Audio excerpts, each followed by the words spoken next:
हिंदोलॉजी fact की आज की ये कहानी है हरियाणा के रेवाड़ी के रहने वाले एक साधारण से लड़के की, जिसने मध्यकालीन भारत के उस दौर में एक हिंदू राज्य की स्थापना की जब भारत पर लगातार मुस्लिम आक्रमणकारियों के हमले हो रहे थे।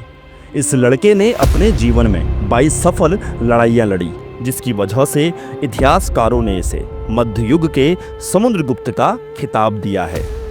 कुछ इतिहासकारों ने इसे मध्य युग का नेपोलियन भी कहा है। ये कहानी है भारत के उस वीर योद्धा की जिसका नाम इतिहास के पन्नों में कहीं गुमसा हो गया है।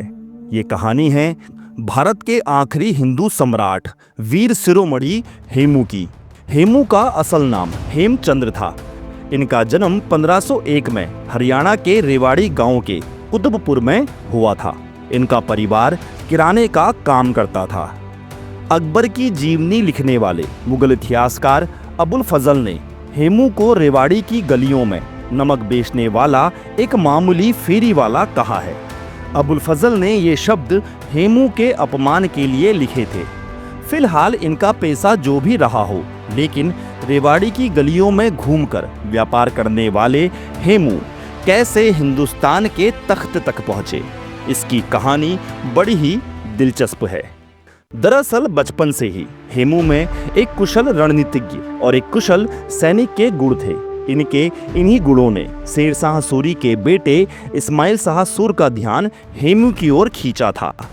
ये वो दौर था जब शेर शाह सूरी ने हुमायूं को हराकर भारत में सूरी वंश की स्थापना की थी। जल्द ही हेमू इस्माइल शाह सूर के विश्वास पात्र बन गए और प्रशासन में उनका हाथ बटाने लगे। बादशाह ने हेमू को खुफिया और डाक विभाग का प्रमुख भी बना दिया था। बाद में जब इस्माइल शाह सूर को हेमू में एक वीर योद्धा और एक कुशल सैनिक के गुण भी दिखाई दिए, तो उसने हेमू को अपनी सेना में सर्वोच्च कमांडर का पद भी दिया। इसके बाद जब आदिल शाह सूर का शासनकाल आया तो उसने हेमू को वकीर ए आला यानी प्रधानमंत्री का दर्जा दिया। साल 1555 के आसपास सूरी वंश कमजोर पड़ने लगा। मुगलों ने भी भारत पर नजर टिका रखी थी और इसी बीच मुगल बादशाह हुमायूं ने दिल्ली पर हमला कर दिया और सिंहासन पर कब्जा कर लिया। कहा जाता है कि इस समय हेमू बंगाल में थे। आदिल शाह ने हेमू को मुगलों को भारत से बाहर निकालने की जिम्मेदारी सौंपी। हेमू ने सही समय का इंतजार किया और 50,000 की सेना लेकर दिल्ली पर चढ़ाई कर दी। इस समय हेमू की सेना में 50,000 सैनिकों के साथ 1,000 हाथी भी शामिल थे। कालपी और आगरा के मुगल गवर्नर अब्दुल्ला उज़्बेक खां और सिकंदर खां तो हेमू का नाम सुनते ही डर के मारे अपना शहर छोड़कर भाग निकले। अब हेमू की सेना दिल्ली पहुंचने ही वाली थी। इस दौरान हुमायूं की दिल्ली की दीन पनाह पुस्तकालय की सीढ़ियों से गिरकर मौत हो चुकी थी। इस समय दिल्ली में मुगल गवर्नर टार्डी खां मौजूद था। के भारद्वाज अपनी किताब Hemu Napoleon of medieval India में लिखते हैं कि दिल्ली के मुगल गवर्नर टार्डी खां ने हेमू को रोकने का पूरा इंतजाम किया था। 6 अक्टूबर 1556 को हेमू दिल्ली पहुंचे और उन्होंने तुगलकाबाद में अपनी फौज के साथ डेरा डाला। अगले दिन हेमू और मुगलों की सेना में जबरदस्त भिड़ंत हुई, जिसमें मुगलों की हार हुई और टार्डी खां अपनी जान बचाकर पंजाब की ओर भागा, जहां अकबर की फौज पहले से ही मौजूद थी। हेमू ने एक विजेता के रूप में दिल्ली में प्रवेश किया और अपने सिर के ऊपर शाही छतरी लगाकर हिंदू राज की स्थापना की और इसी के साथ महाराजा विक्रमादित्य की पदवी भी धारण की। इसके बाद उन्होंने अपने नाम के सिक्के गड़वाए और दूर दराज के प्रांतों में गवर्नर भी नियुक्त किए। 13 अक्टूबर 1556 को अपने 14वें जन्मदिन से 2 दिन पहले अकबर को दिल्ली की इस हार की खबर मिली। अकबर इस समय पंजाब के जालंधर के कालनौर क्षेत्र में सूबेदार था। बैरम खां भी इस समय अकबर के साथ ही था। अकबर के दिल में दिल्ली से अधिक महत्व काबुल का था, लेकिन बैरम खां इससे सहमत नहीं था। अपनी किताब अकबर और हिंदुस्तान में पार्वती शर्मा लिखती हैं कि अकबर के सामने 2 विकल्प साफ थे, या तो वो भारत का बादशाह बने रहे या लौटकर काबुल चला जाए।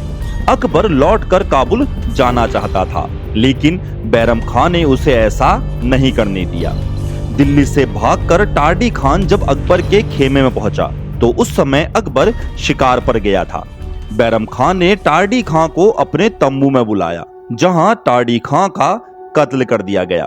अकबर जब शिकार से वापस लौटा तो उसे टार्डी खान की मौत की खबर सुनाई गई और बैरम खान ने अकबर को यह भी संदेश भिजवाया कि उसे उम्मीद है कि बादशाह अकबर अब काबुल जाने का विचार छोड़कर दिल्ली पर हमले का समर्थन करेंगे, ताकि दूसरों को सबक मिल सके कि जंग से भागने वाले का क्या हश्र होता है।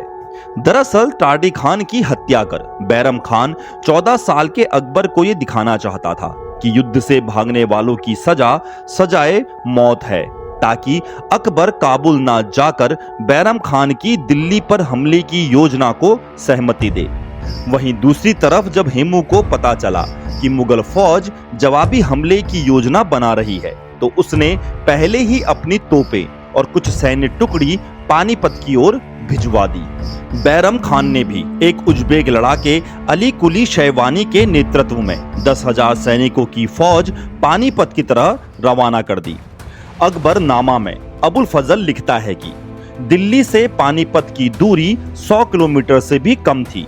उस इलाके में भयंकर सूखा पड़ा हुआ था। रास्ते में आदमजात का नामो निशान नहीं था। हेमू की सेना में 30,000 अनुभवी लड़ाके और 500 से 1500 के बीच हाथी थे। हाथियों की सूंडों में तलवारें और बर्छे बांधे हुए थे। इससे पहले मुगल सेना ने युद्ध के मैदान में इतने लंबे चौड़े हाथी नहीं देखे थे। उस दौर में हेमू का खौफ इतना था कि अकबर को इस लड़ाई से दूर एक सुरक्षित जगह पर रखा गया था और बैरम खान ने भी खुद को इस लड़ाई से अलग रखते हुए लड़ाई की जिम्मेदारी अपने खास लोगों को सौंप रखी थी। हेमू राजपूत और अफगानों की फौज लेकर पानीपत के मैदान में पहुंचे और यहीं 5 नवंबर 1556 को शुरू हुआ पानीपत का दूसरा युद्ध। सम्राट हेमू सर पर बिना कोई कवच लगाए युद्ध के मैदान में उतरे थे। वो लगातार चिल्लाकर अपनी सेना का जोश बढ़ा रहे थे। हेमू की सेना भी लगातार मुगल सैनिकों का सफाया करते जा रही थी। इतिहासकार बदायूनी अपनी किताब मुस्तखब उल तवारीख में लिखता है कि हेमू के हमले इतने सधे हुए थे कि उसने मुगल फौज के बाएं और दाहिने हिस्से में अफरा तफरी फैला दी थी। वहीं इस लड़ाई का वर्णन करते हुए अबुल फजल भी लिखता है कि बादलों जैसी गर्जना और शेर की तरह दहाड़ते हुए दोनों सेनाओं ने एक दूसरे पर हमला बोल दिया। मुगल सेनापति अली कुली शैवानी के तीर अंदाजों ने हेमू की सेना पर तीरों की बरसात कर दी, लेकिन फिर भी वो लड़ाई का रुख अपनी ओर नहीं मोड़ पाए। हेमू ने मुगल फौज में भयंकर खलबली मचा दी। मुगल सेना लगभग हारने ही वाली थी, लेकिन तभी एक ऐसी घटना घटी जिसने मुगलों की निश्चित हार को जीत में बदल दिया। दरअसल इस युद्ध में हेमू ने कोई कवच नहीं पहन रखा था और यही हेमू की सबसे बड़ी भूल साबित हुई। युद्ध के दौरान मुगल तीर अंदाजों का एक तीर अचानक हेमू की आंख को भेदता हुआ उनकी खोपड़ी में जाकर फंस गया। इतिहासकार हरवंश मुखिया अपनी किताब द मुगल्स ऑफ इंडिया में मोहम्मद कासिम फरिश्ता की कही हुई एक बात को लिखते हैं कि इस दुर्घटना के बाद भी हेमू ने हिम्मत नहीं हारी। उन्होंने अपनी आंख से तीर को निकाला और उसको अपने रुमाल से ढक लिया, जिसके बाद भी उन्होंने लड़ना जारी रखा। फरिश्ता की ये बात ही हेमू की वीरता और पराक्रम को साबित कर देती है। लेकिन थोड़ी देर बाद लड़ते हुए हेमू अपने हाथी के हौदे में बेहोश होकर गिर पड़े। हेमू को इस स्थिति में देखकर उनकी सेना का मनोबल टूट गया और मुगल सेना उन पर हावी हो गई। इसके बाद हेमू को जंजीर में बांधकर रक्त रंजित हालत में अकबर के सामने पेश किया गया। घायल हालत में भी खून से लथपथ और जंजीरों में जकड़े हुए हेमू का खौफ ऐसा था कि जब बैरम खान ने बादशाह बने अकबर से कहा कि वो दुश्मन यानी हेमू को अपने हाथों से मारे, तो अकबर डर से कांपने लगा।